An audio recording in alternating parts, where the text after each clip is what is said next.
Well, good morning, everyone. How are ya?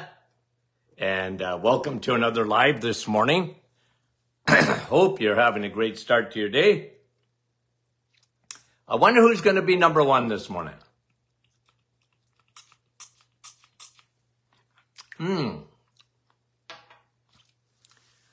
Brahim, Portland, Oregon. How are you, Brahim? Mike from Norland. Nice to have you guys. 1 and 2. Yvonne, how is you? Jerry from Hatley. Nice to have you on this morning. Wendy from Wasaga.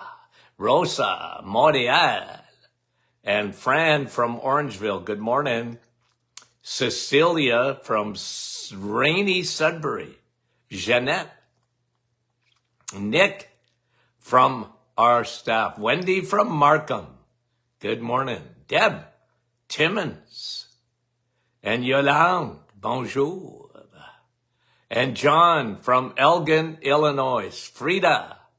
Devlin. Good morning. John, how are you? And Len and Judy, Edmonton, Alberta. Mary, Norwich. And Gloria from New York. And Jeanette, bonjour. Janet, good morning. West Virginia, Carol saying hello. Annette, Nouveau Brunswick. Gina. And Evangeline.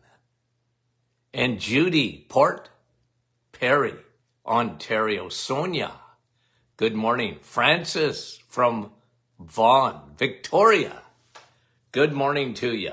Diane from Ottawa. And Marl, Ottawa. And Donna, good morning. Margaret, how are you? Patricia, Calgary. And who was that? Barbara, good morning. Carol, Newfoundland. Couple of more. Maria, Ottawa. Norma, Coffee Time in Texas. Carol, Wasaga Beach. Sue, good morning from Bolton. Mara. And Linda. Oh, those Lindas and Larrys. Veronica, good morning. And Pat, how are you? And Sharon, how are you? Leela from Verner. And Wanda from Virginia. Sharon from Kansas. Guys, we appreciate Natalia and Donna. Good morning. Okay, let's get back. Yesterday, we did question and answer Monday. And today we'll continue on just so I can finish up. And we want to thank you for all the questions that come in. We appreciate that. And it's better to ask. Better to ask, okay? We appreciate that. Okay, let me spray my throat. I still got phlegm in there. And I have a homemade oil of oregano, couple of you can put a couple of drops right in. And I do. I actually brush my teeth with oil of oregano. Okay? Good thing. Antiviral, antibacterial, anti-parasitic. God's gift to mankind was oil of oregano. Top natural antibiotic, okay? I like it in a spray, so I made up a little spray, a mist with some coconut oil, olive oil, and oil of oregano. Just spray right at the back of your throat.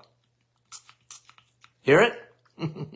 Ooh, spray and pray, because it's strong. Yikes. Okay. It'll put hair on your chest. Ladies, no, it won't. Okay? Now, but it is good for you. There's nothing like it, in my opinion, as far as a natural antibiotic. Okay. Okay, let me just get to where we were. Okay, Donna asked about gout yesterday. Let me just repeat.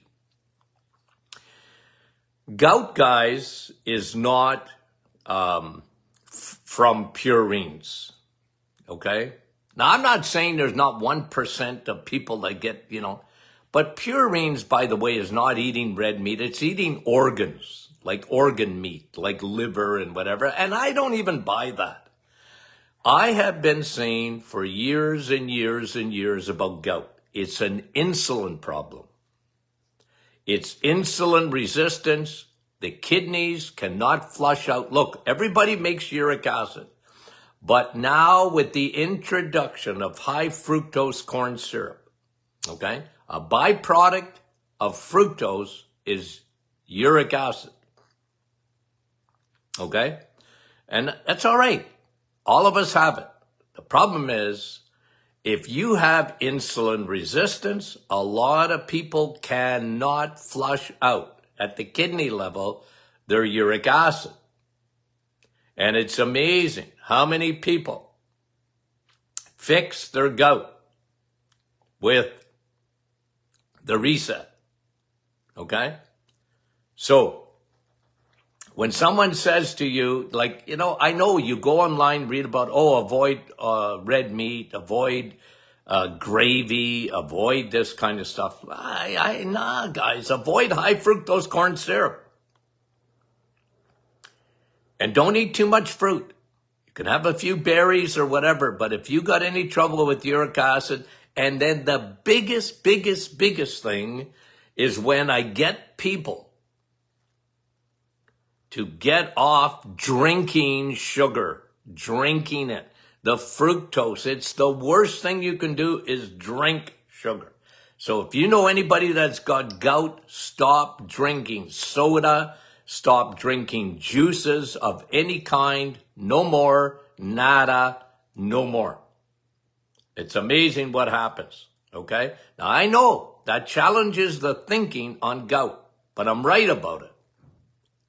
I'm right about it. And it's the reason we see so much, red meat consumption has gone down. That's a fact. Red meat consumption has gone down. Why is that? Because people buy the lie. And now the elites of the world, they want to eat red meat, but they don't want you to eat red meat. They're trying to get rid of cows. How crazy is that? Okay? And I talk about that all the time, and it drives me crazy. But as red meat consumption has gone down, gout has gone up. Gout is like, or even high uric acid. A lot of people have high uric acid, and they don't even have symptoms of gout. But, listen, it's inflammation. But what drives that is that fructose. And high fructose corn syrup makes a beeline for your liver. I talked about a new study yesterday. Let me repeat it if I can find it. Okay. Where's my notes? There, over here. Here's my notes. Journal of Hepatology and Nature. High fructose corn syrup. More bad news on high fructose corn syrup. Yeah, it's all bad news. It harms the liver, much like alcohol. Yeah, we knew that. It drives insulin resistance without elevating insulin. Okay? Talk about weird. Then it increases urate. Yeah, uric acid. It increases it. And then one of the double whammos, it decreases your nitric oxide. That's opening up your blood vessels. Think of gout, circulation to the joints. It's usually a distal, the big toe or in the foot or in the knee. You get a double whammo. Your uric acid goes up with high fructose corn syrup and your nitric oxide goes down. And 10 times, listen to this. This is the biggest thing in this new study. 10 times the amount of glycation damage, even over glucose. 10 times more. Glycation, aging of the skin, of your A1C, glycation. It glycates the hemoglobin in your red blood cells. Okay? So remember that. Aging, high fructose corn syrup, the skin, very hard on the skin, very hard on the liver, very hard on insulin resistance.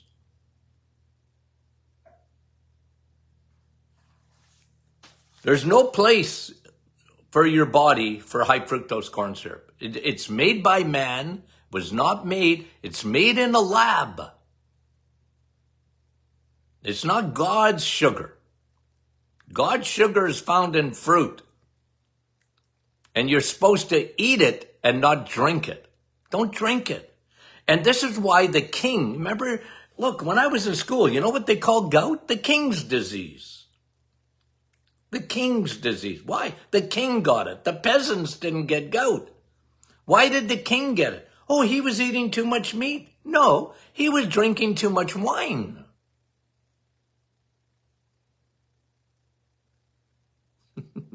Go to the Bible and read about the old kings. They had cupbearers. They weren't drinking water as much as they were drinking too much wine. And by the way, you got gout, you better be drinking lots of water. Flush those kidneys out. Okay, so anybody you know. But you see, gout is on the increase today. It's gone up about 200% since the 1980s. Oh, what else has gone up 200% since the 1980s? Oh, the use of high fructose corn syrup? Yeah. We might want to look into that. Okay. So that was Donna asking that question yesterday. And I get asked that a lot, by the way. I get asked a lot about gout. And, then you go online, oh, gout, red meat. Oh, gee, you can't do the reset. Not just the opposite.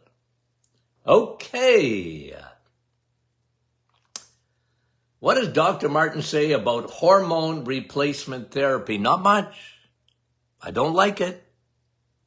Okay? I don't like it. Hormone replacement therapy is giving a woman what she already has too much of. Okay? And God loved the gynecologist. Okay? Do I like gynecologists? Yeah, I like them, but they've been, look, gynecologists, the problem with them is they love estrogen and they love hormone replacement therapy. Well, your estrogen's going down. Let's just give you hormone replacement therapy. And really, the birth control pill is hormone replacement therapy. And what are they giving you? Horse's urine. What? That's how they get their estrogen. It comes from a horse. Now, a horse, ladies, if you didn't know that, or didn't know this, a horse is 10 times bigger than you are. Okay? So, horse's urine, to get their estrogen, a mare, you're not a horse. Estrogen makes things grow. Okay? Ladies, I always told every one of my lady patients, okay? It's not that you have too little estrogen. You have too much of it compared to progesterone. That's the difference. Okay? That's the difference. Do I like hormone replacement therapy? No, I never liked it. Here we are today. Breast cancer, ladies. Ovarian cancer. Uterine cancer. Okay? Endometriosis. PCOS, polycystic ovarian disorder. All of these things are on the increase today. Why? Not because of, the environment, or I guess it's partly that, because of plastic, and plastic mimics estrogen. But guys, you're too much of a woman. Not enough. It's too much. You got too much estrogen compared to your progesterone. Why do you think I'm trying to balance that all the time? And I know the old thinking, like you're in, oh, Dr. Martin, I'm in menopause. I'm in perimenopause. My estrogen's going down. Yeah, I know that. Of course it's going down. Well, how about I take some more estrogen? How about you don't? Because you're asking for cancer. They give these teenagers, these young girls. I had more than one, but I had 8-year-old girls with too much estrogen, getting periods at 8 years old. What? Because we live in a world full of estrogen. Every chemical mimics, they're called xenoestrogens. Air fresheners, sprays, antibacterial soaps. Ooh! You look at your shampoos and all that, you put that in your hair. A lot of it is chemical. Sprays, cleaners. It all mimics estrogen. Your body doesn't know the difference. It goes, oh, I love estrogen. I'm a woman. And men, you got too much estrogen and not enough testosterone. 50-year-old men got more estrogen than their wives. And no wonder we see so much prostate problems. Your prostate, men, okay, it needs testosterone, not estrogen. But we live in that kind of world. And as I say on a daily basis, you're not going to get away from it. Now you can do stuff. You know, don't use natural shampoos or whatever and cleaners and make your own and use vinegar or whatever. That's good. That'll be helpful. But you're not getting away in this world from plastic. You're not. You're not going to get away from all this spray. You're just not. It's in the environment. It's the world in which we live. I remember one time a PhD in environmental studies in the environment. She was a PhD. She came to see me in my office. This is years ago. It's got to be 15 years ago. And she said, Dr. Martin, we've been studying the Great Lakes. And she said, like in Lake Huron or whatever, I think it was Lake Huron, she was telling me, if you knew how much chemicals was in that water and how much estrogen is in that water, I'm going to see if I posted that anywhere years ago. I remember talking about it on my radio show. I should have interviewed her. She said, you have no idea the amount of estrogen that's in the Great Lakes. It's everywhere, guys. That's why I am so big, not on hormone replacement therapy. I am so big on knocking estrogen down. And I'm not saying knock it out. I'm saying knock it down. That's why I love DIM. And I'm waiting for our hormonal formula. And anyway, don't get me started. I get a headache with our DIM. The best DIM in the world. I just get tired of waiting. Anyway. So Linda. You know how much we love Linda's. Thanks for the question. Okay. Susan. My triglycerides and HDL are good. Good for you. My LDL is high. Who cares? Who cares, Susan? You want it high. But your triglycerides and HDL are good. A1C a little high. Okay, well, you and carbs don't get along. That's what it means.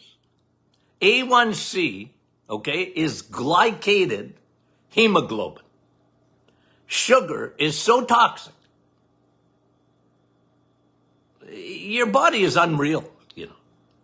It is smarter than you are, okay? And I don't mean that because you're not smart.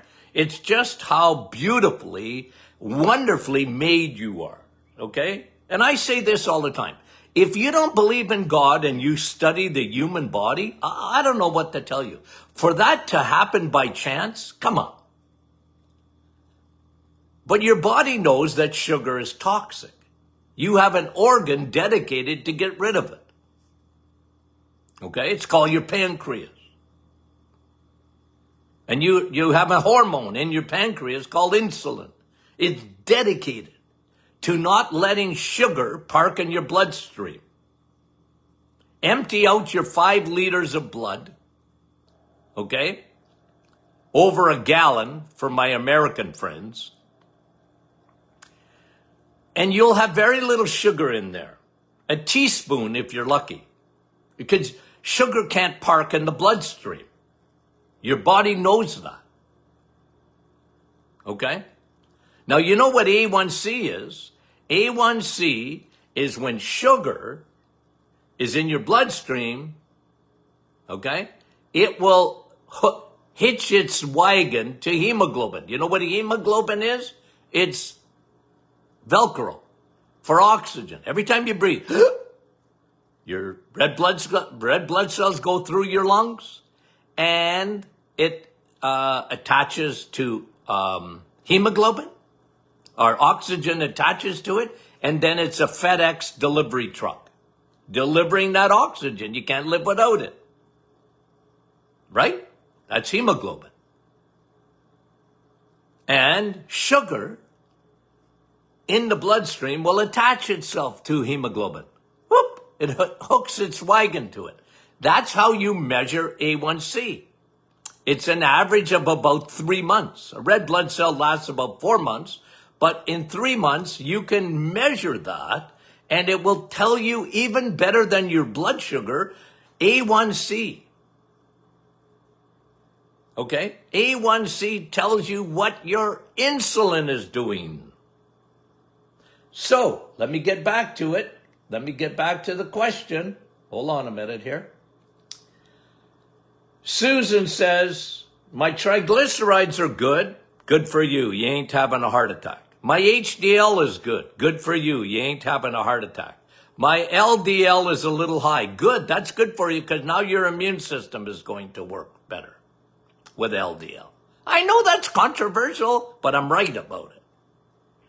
Okay? Now, my A1C is a little high. I don't know what that number is, Susan, but if you're saying it's high, you got my teaching, it's above 5.4. If it is, you and carbs don't get along. Oh, I'm eating low carb. Well, eat lower carb, Susan. You have an allergy to carbs. You and carbs don't get along. You got a bad relationship. Have you ever had a toxic friend?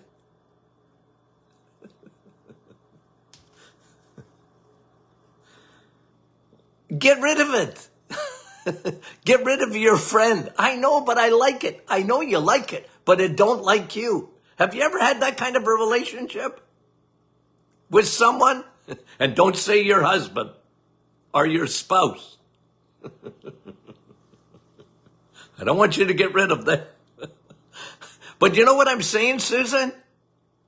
My A1C is a little high. Yeah, well, you're still eating too many carbs. I'm sorry. I'm sorry. You can't fool your A1C. You can't. But the good news is, Susan, you got beautiful triglycerides and HDL. Good for you. Okay? You're almost there, my girl. Okay? You're almost there, Susie. Okay. Teresa. I was wondering what Dr. Martin's protocol would be for bursitis in the shoulder. Well, anything anti-inflammatory. Remember one thing about the shoulder. Your shoulder and your hip, more than anywhere else in your body. Your shoulder and your hip. They're avascular. You learn that in school real early. What's avascular mean? It means they don't have a lot of blood supply. Not like your elbow, not like your knee, not like your foot, not like, you got a lot of blood there going there, but not in your shoulder. There's very little blood supply. In your hip, there's very little blood supply. That's why I like Navitol. That's why I like curcumin. And coming to a theater near you is my inflammation formula is coming back. Ooh! I want to grab Health Canada and choke them. Anyway, I better not say it too much. Okay, so bursitis, okay? And, it's no fun, right? Because it aches, especially at night. You get a bursa that's inflamed. There's very little blood supply to the bursa in the shoulder. Okay? Now you want to do some passive movements. If you don't use it, you'll lose it. Be careful. You'll get a frozen shoulder from it. Do some passive exercises. Very light movement. You know, one of the things that I used to give my patients, I said, get a broomstick or a ruler, those 3-foot rulers or whatever, and lie down on your bed. Now, don't hit your husband with it, okay? But extend your arms. You're lying on your back, and when your shoulder's bugging you, lie flat on your back and even using your good shoulder, bring that over your head, lying flat on your back. In the middle of the night, take the stick out. Okay, you can hit your husband if you want.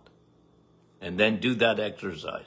It will really help, okay? And then I love Navitol, curcumin, and our inflammation formula, and there's nothing like it. Ooh, okay, never mind. Carol, I'm getting a lot of anxiety over my red blood cell count being at 162 because my doctor is telling me it is possibly secondary polycythemia. Maybe. I don't know. I'm not too excited about your red blood cells being at 162. Carol, don't get anxious. The anxiety you're creating is worse than the problem. Okay? Now, I'm not saying you shouldn't look at numbers. I'm not. But that number don't bother me. Okay? That number don't bother me. But continue to monitor it. Okay? You want more red blood cells than less. You can get anemia. Although polycythemia, you could have a lot of red blood cells that are not carrying a lot of hemoglobin either. Okay. Gertie, asking for someone else. I would like to know what are the ways to shrink uterine fibroids and polyps naturally. Ways to increase progesterone, okay? Listen, Gertie, let's talk about growth hormones. There's 2 of them. Okay, you have human growth hormone, okay? Your body makes human growth hormone when you're sleeping and when you work out, which is very good. But let's put that over there because that's not going to affect uterine fibroids or whatever. Here's what does, okay? I mentioned a little earlier, endometriosis, polycystic ovarian disorder, okay, PCOS. These things are driven by estrogen, okay? Xenoestrogens, big time. Estrogen plus insulin. You know what the worst combination is, Gertie? Estrogen and insulin. The 2 growth hormones. So for breast cancer, ovarian, polycystic, and fibroids or whatever, I got them to lower their estrogen, dim it out. 2, I got them to lower their insulin. and with the reset. Eat the right foods, lay off the carbs.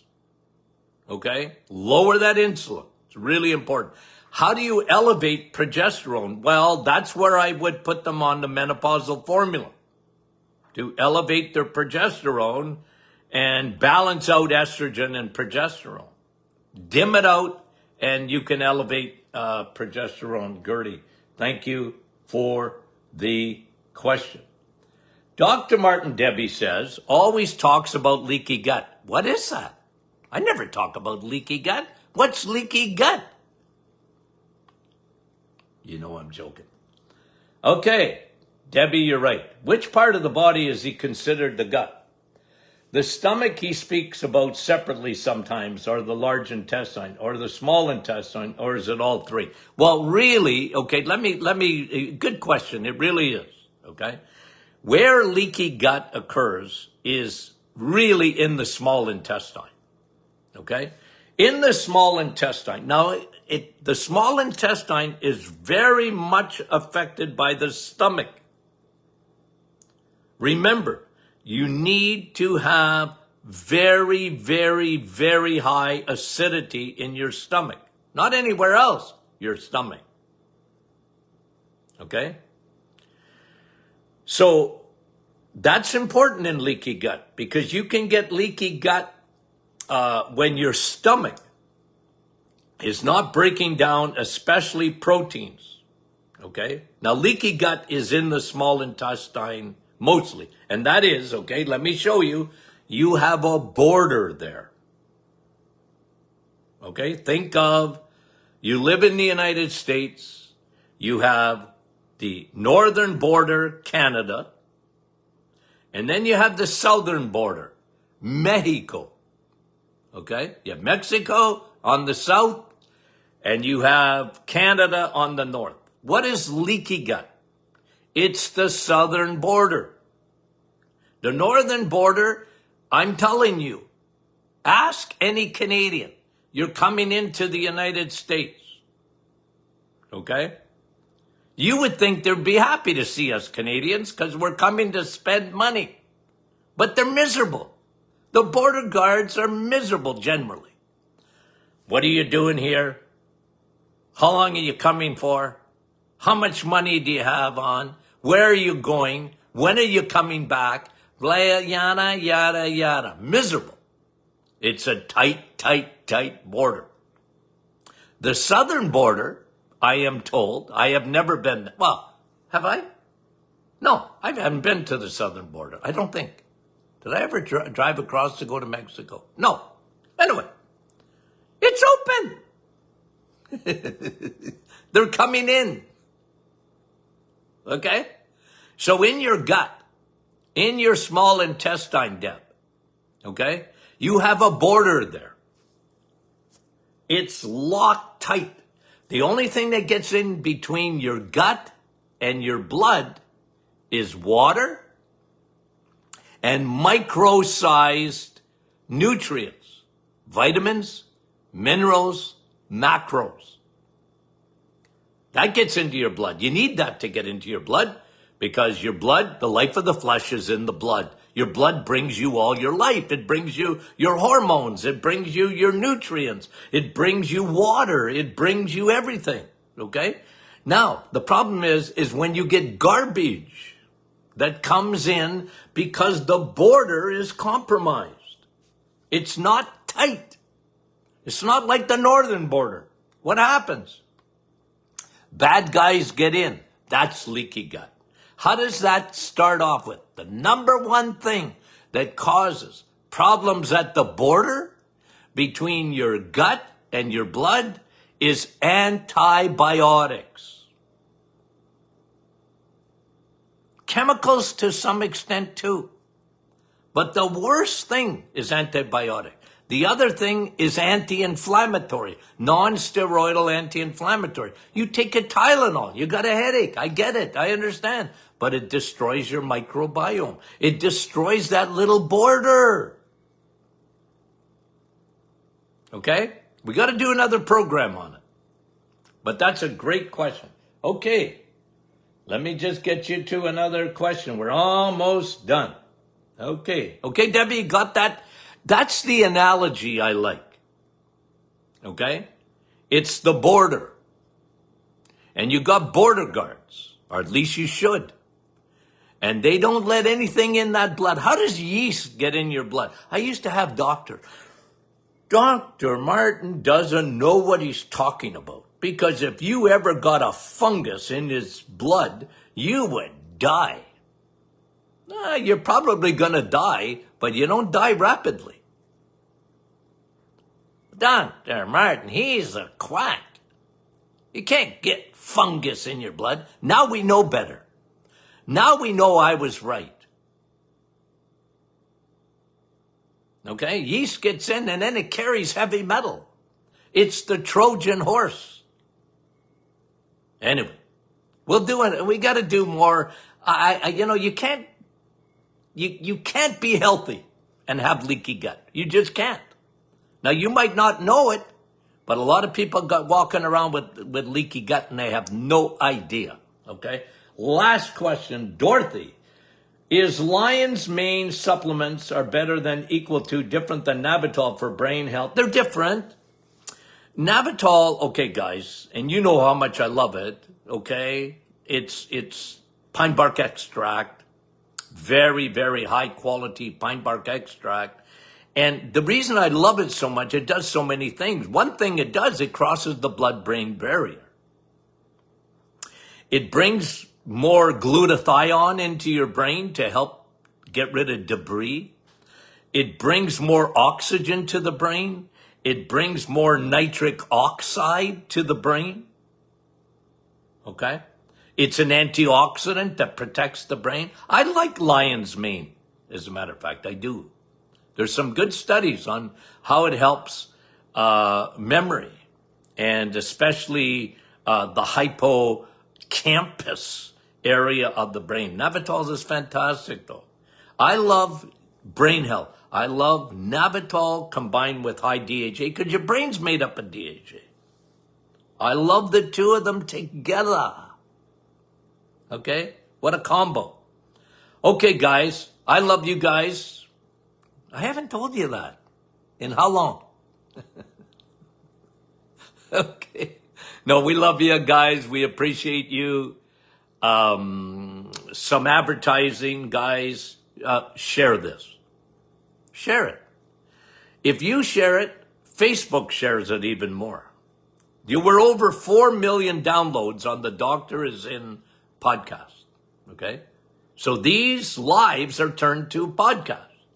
And then you can listen to them on your favorite smart device. You don't even have to be that smart. But if you are part of our private Facebook group, you're already very smart. And I always say this. I was talking to somebody the other day. I said, you know what? I'm going to tell you something about our podcast. My audience, because I give them little tests. I'm a teacher. I said, close your books. I'm going to test you. You guys are the smartest, and I mean it, audience that I've ever encountered. You guys, smart. You got lots of gray matter up there. Very, very smart. And I mean it. Because when I ask you guys questions, holy moly, you guys pass with flying colors. My honor students are you guys. Love you. Okay? We love you. Part of our family. And we mean it. Okay? Okay, guys. Talk to you soon.